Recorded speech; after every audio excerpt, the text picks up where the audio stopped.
नमस्कार। स्टार्ट करते हैं जो करंट अफेयर्स की जो सीरीज चली हुई है उसके जो बेसिक एमसीक्यूज़ हैं उनको लेके। तो जो करंट अफेयर का जो पहला एमसीक्यू आपके सामने है, इसमें आपसे पूछ रहा है कि जो इंडिया का पहला ग्रीन एटीएम है, ये एटीएम टाइप की जैसे एटीएम मशीन होती है उससे हम पैसे निकालते हैं, तो एक ऐसा एटीएम इंस्टॉल किया है जिससे अनाज निकलेगा। तो वो कहाँ कौन से स्टेट में इंस्टॉल हुआ है? पंजाब, हरियाणा, यूपी, बिहार। तो आप बता सकते हैं। तो इसका जो आंसर आएगा वो आएगा आपका हरियाणा में गुरुग्राम में है।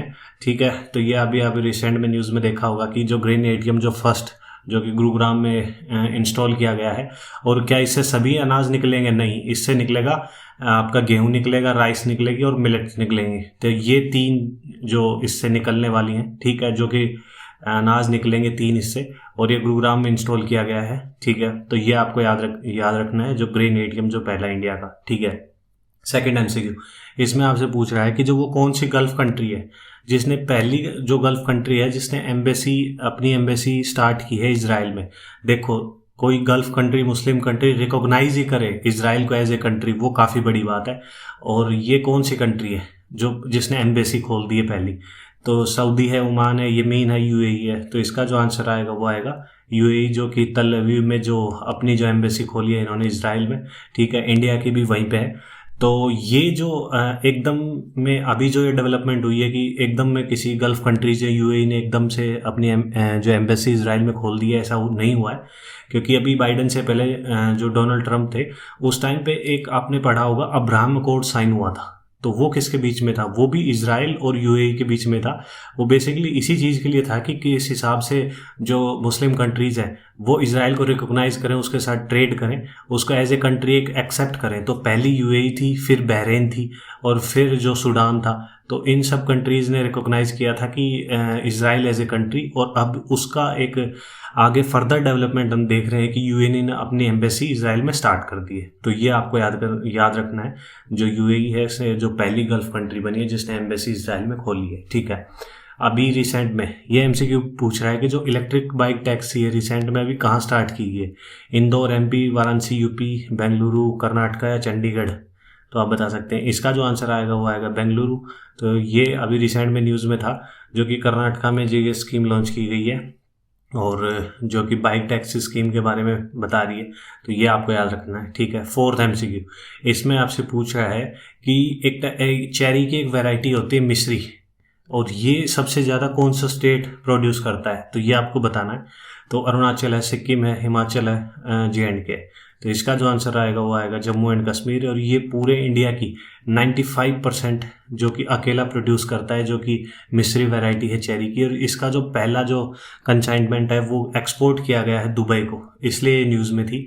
ठीक है, और इसकी जो न्यूट्रिशनल जो क्वालिटी है उसको लेके काफ़ी न्यूज़ में थी, इसलिए दुबई में एक्सपोर्ट की जा रही है और लोगों की एक टाइप से चॉइस भी बन रही है ये। ठीक है, फिफ्थ एमसीक्यू इसमें आपसे पूछ रहा है कि जो ओपियोइड जो ड्रग है ये किस चीज़ में यूज़ किया जाता है? किस चीज़ के लिए? पेन किलर है, हर्बिसाइड है, कोविड-19 में यूज़ किया गया, इनमें से कोई नहीं।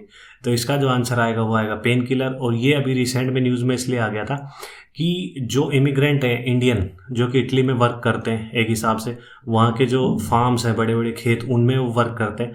तो उनको एक हिसाब से जो इटली के जो बड़े बड़े जो लैंडलॉर्ड हैं वो उनको एज ए स्लेव ट्रीट करते हैं, और उनको ये जो ड्रग है ये देते हैं ताकि उनसे काफ़ी लंबे टाइम के लिए काम करवाए जा सके, 12-12, 13-13 घंटे, और उस चीज़ का उसके लिए पे भी नहीं करते। तो यह अभी रिसेंट में न्यूज़ में था। आप इसके बारे में एक्स्ट्रा यूट्यूब पे जाके ये पढ़ सकते हैं कि किस हिसाब से ये एक्सप्लॉइट करते हैं जो इंडियन इमिग्रेंट्स हैं वहाँ पे। तो ये आपको याद करना है। ठीक है, सिक्स्थ एमसीक्यू इसमें आपसे पूछ रहा है द सेकेंड टेम्पल, ये एक वर्शिप साइट है, ये कौन सी कंट्री में है? कंबोडिया में है, इंडिया में, इजराइल या सीरिया? तो आप बता सकते हैं। तो इसका जो आंसर आएगा वो आएगा इजराइल। और ये अभी रिसेंट में इसलिए न्यूज़ में था कि जो टेम्पल माउंट एरिया है, एक टेम्पल माउंट एरिया है इसराइल में, जहाँ पे वो एरिया सिर्फ ऐसा एरिया जहाँ पे मुस्लिम जाके प्रेयर कर सकते हैं। लेकिन अभी रिसेंट में नफ्ताली बेनेट ने बोल दिया है कि वहाँ पे कोई ज्यूज कम्युनिटी का भी जाके वहाँ पे प्रेयर कर सकता है। और ये ऐसा इसलिए था कि 1967 में आपको पता होगा कि जो 6 डे वॉर हुआ था उसके बाद जो कि इजराइल ने फ़लस्तीन को कब्जा लिया था।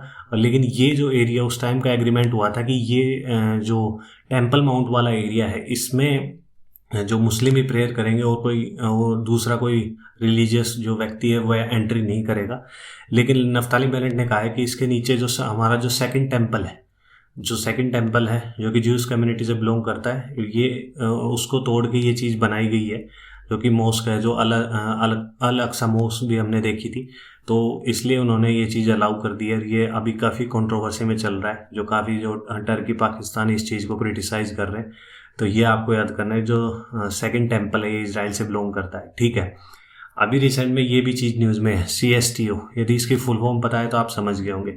इसका मेंबर कौन नहीं है? तजाकिस्तान है नहीं है, आर्मेनिया नहीं है, उज़्बेकिस्तान नहीं है, अफगानिस्तान नहीं है। तो इसका जो आंसर आएगा वो आएगा अफगानिस्तान। और CSTO की जो फुल फॉर्म है वो है कलेक्टिव सिक्योरिटी ट्रीटी ऑर्गेनाइजेशन। और ये जो साइन की गई थी ये 1992 में वैसे साइन की गई थी, ठीक है। और कौन कौन सी कंट्रीज़ है इसमें? रशिया है, आर्मेनिया है, कजाकिस्तान, किर्गिस्तान, तजाकिस्तान, उज़्बेकिस्तान। और ये ऐसी कंट्रीज़ हैं, इसका मतलब आज आप इसको कंपेयर कर सकते हैं नेटो के साथ, जो कि 1949 में जो स्टार्ट की गई थी, जो कि USA के साथ यूरोपियन कंट्रीज़ की है, ठीक है। और इसके जो हेडक्वार्टर हैं वो ब्रुसेल्स बेल्जियम में है। और ये ऐसी है कि यदि इन कंट्रीज़ पे कोई अटैक करता है तो वो रशिया पे अटैक माना जाएगा और रशिया उनको डिफेंड करेगा। तो अभी रिसेंट में आपने देखा होगा कि जैसे ही अफ़गानिस्तान से US पुल आउट कर जाता है, तो जो तजाकिस्तान वाला बॉर्डर है वहाँ पे US ने अपनी मिलिट्री डिप्लॉय कर दी है, ताकि जो तालिबान है वो तजाकिस्तान में एंट्री ना कर पाए। तो ये इसलिए काफ़ी न्यूज़ में था। तो ये आपको याद करना है, एक टाइप से नेटो का जैसा ही है, उसकी तरह वर्क करता है, ठीक है। 8th MCQ अफ़गानिस्तान न्यूज़ में है, इसके बारे में आपको कंटिन्यूसली पढ़ना पड़ेगा, इस पे MCQ ज़रूर बनेंगे। तो इसमें आपसे पूछ रहा है कि करेंसी क्या है अफ़गानिस्तान की? टोमन है, रियाल है, अफ़गानी है या अफ़गानी डॉलर है? तो इसका जो आंसर आएगा वो अफ़गानी। कई बार अफ़गानी रुपी भी यूज़ करते हैं, अलग अलग। और ये जो करेंसी है जो कि अभी रिसेंट में न्यूज़ में थी, ये किसकी थी? ईरान की थी। तो ये आपको याद करना है। और रियाल आपको बतानी है किसकी है, ठीक है। तो 9th MCQ इसमें आपसे पूछ रहा है कि जो अफ़गानिस्तान इंडिया के साथ, तो आपको पता है कि जो शॉर्टेस्ट जो बॉर्डर शेयर करता है इंडिया के साथ जो अफ़गानिस्तान ही है, ठीक है। सबसे ज़्यादा तो बांग्लादेश शेयर करता है, ठीक है। तो सबसे कम अफ़गानिस्तान शेयर करता है। लेकिन वो कौन से यूटी या जो स्टेट है उसके साथ बाउंड्री शेयर करता है? अफ़गानिस्तान टच करता है जम्मू कश्मीर के, लद्दाख के, हिमाचल या पंजाब के? तो इसका जो आंसर आएगा वो आएगा लद्दाख। JNK नहीं करना है आपको, ये कंफ्यूज नहीं करना है, क्योंकि यहाँ से JNK स्टार्ट होता है, यहीं ख़त्म हो जाता है। लेकिन ये जो स्ट्रिप है यहाँ पे हल्की सी, ये अफ़गानिस्तान का जो ये लद्दाख वाला एरिया इसके साथ टच करता है। अभी रिसेंट में जो ये जो JNK जो और लद्दाख के पहले स्टेट थे, इसको यूटी बनाने के बाद ये लद्दाख यूटी के साथ टच करने लग गया है। तो ये अभी नई डेवलपमेंट है, ये आपको याद रखना है, ठीक है। लास्ट MCQ इसमें आपसे पूछ रहा है कि इनमें से कौन सी जो लैंडलॉक कंट्री नहीं है? लैंडलॉक कंट्री का मतलब ये है कि जो चारों ओर से किसी अदर कंट्रीज से जुड़ी हुई हो, किसी वाटर बॉडी से, किसी वो बड़ी जो वाटर बॉडी ओशन सी के साथ जुड़ी हुई ना हो, ठीक है। तो इराक है, अफगानिस्तान है, जॉर्जिया है या नेपाल है? तो नेपाल का तो आपको पता है लैंडलॉक कंट्री है, तो ये नहीं है, ठीक है। तो जो जॉर्जिया है, ये नेपाल तो आपको पता है जो लैंडलॉक कंट्री है।